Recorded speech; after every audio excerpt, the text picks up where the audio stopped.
नमस्कार दोस्तों, आप देख रहे हैं दर्शन न्यूज़ हरियाणा। आज विश्वकर्मा धर्मशाला हिसार में खड़ा हूँ, जहाँ प्रवासी मजदूरों को रखा गया है और मेरे साथ हैं विधायक हिसार से कमल गुप्ता जी व महामंत्री सुजीत कुमार जी। कमल गुप्ता जी, पहले आपका स्वागत है हमारे दर्शन न्यूज़ चैनल पे। नमस्कार सबको। तो इस बारे में जो प्रवासी मजदूरों की जो अरेंजमेंट है उसकी रिगार्डिंग आप क्या कहना चाहेंगे?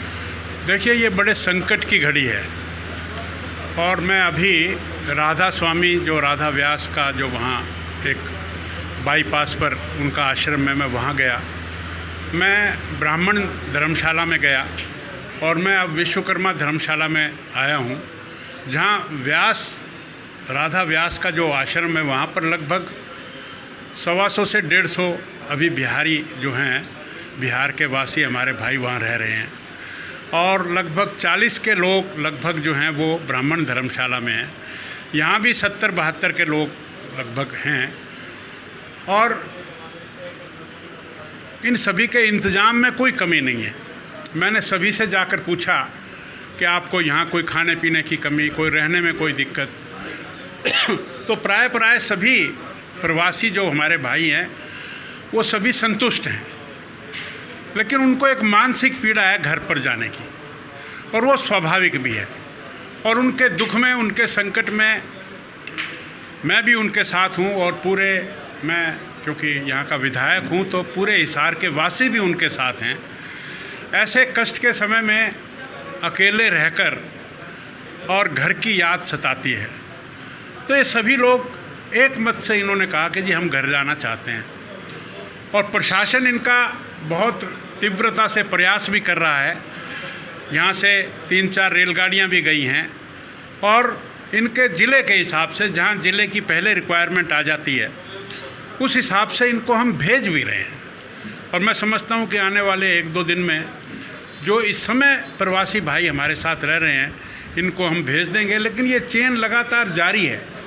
कुछ लोग पंजाब से या इधर उधर से आ रहे हैं। अब मैं देख रहा हूँ कि विश्वकर्मा धर्मशाला के बाहर भी कुछ लोग हैं, तो उनको हम यहाँ भी एडजस्ट करेंगे, उनको ब्राह्मण धर्मशाला में भी करेंगे, उनको हम जो राधा स्वामी व्यास का जो आश्रम है वहाँ भी एडजस्ट करेंगे। तो हम हर तरह के जो आने वाले जो और भी जो प्रवासी हैं उनको एडजस्ट भी करेंगे और हम इनको भिजवाने वाला काम भी पूरा करेंगे। जी विधायक जी, जो कोरोना का जो प्रकोप बढ़ता जा रहा है, इसमें हमारी जो हिसार की जनता है उसके बारे में आप क्या जनता को क्या संदेश देना चाहेंगे? जनता को शुरू से ही, ये जब से ये 55 दिन हो गए, तब से मैं यही कहता हूँ कि घर पर रहें, घर पर रहें, घर पर रहें, घर पर रहें और केवल अति आवश्यक कार्य के लिए ही बाहर जाएं।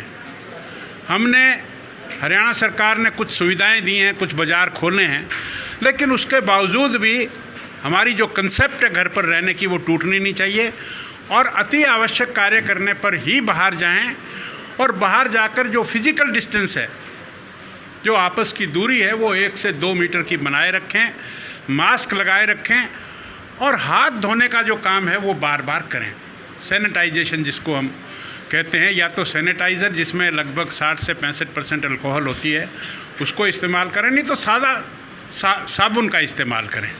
अपना मनोबल नहीं टूटना चाहिए, डाइट में कोई कमी नहीं होनी चाहिए। अपनी जो मानसिकता है वो ये सोचकर कि कोरोना हमारा मित्र है और मित्र के नाते इसको हमें अब काफ़ी समय तक सहना पड़ेगा। हम खुशी से सहेंगे, सावधानी से सहेंगे, तो मैं समझता हूँ कि हम इसका मुकाबला भी कर पाएंगे। आप कहेंगे कि डॉक्टर साहब मित्र भी कह रहे हो और मुकाबला करने की भी बात कर रहे हो। एक दफ़ा मुझे संत महाप्रज्ञ जी जो जैन मुनि हैं, कई वर्ष पहले मैंने उनकी एक गोष्ठी अटेंड की थी मेडिकल की, तो उन्होंने कहा था कि बीमारी से मित्रता अगर आप कर लेंगे तो आपको दुख नहीं होगा, आप सुखी रहेंगे। तो उनकी बात मुझे याद आती हैं कि बीमारी से मित्रता करनी चाहिए और फिर उसके साथ उसकी इम्यूनिटी भी डेवलप होगी और हम उससे अच्छी तरह मुकाबला करें। जी, ये थे मेरे साथ कमल गुप्ता जी विधायक जी, आपका बहुत बहुत धन्यवाद। हमारे सुरेश धूपवाला जी भी हैं हमारे साथ। हमारे मंडल अध्यक्ष विकास जैन जी और मंडल अध्यक्ष भी हैं जी, सुजीत कुमार जी, जो महामंत्री हैं हिसार से। जैसे कि विधायक जी ने बताया कि रामचंद्र जी हमारे रामचंद्र जी, डिम्पल जी भी हमारे साथ मौजूद हैं। जैसे कि विधायक जी ने बताया कि प्रॉपर सैनिटाइजेशन करें और मित्रता से, अगर आप कोरोना के साथ मित्रता करते हैं, वे सोशल डिस्टेंस का पालन करते हैं, तो इस पर आप विजयी पाएंगे। कोरोना हारेगा, देश जीतेगा। आप देखते रहिए दर्शन न्यूज़। दर्शन न्यूज़ से बने रहने का आपका बहुत बहुत धन्यवाद।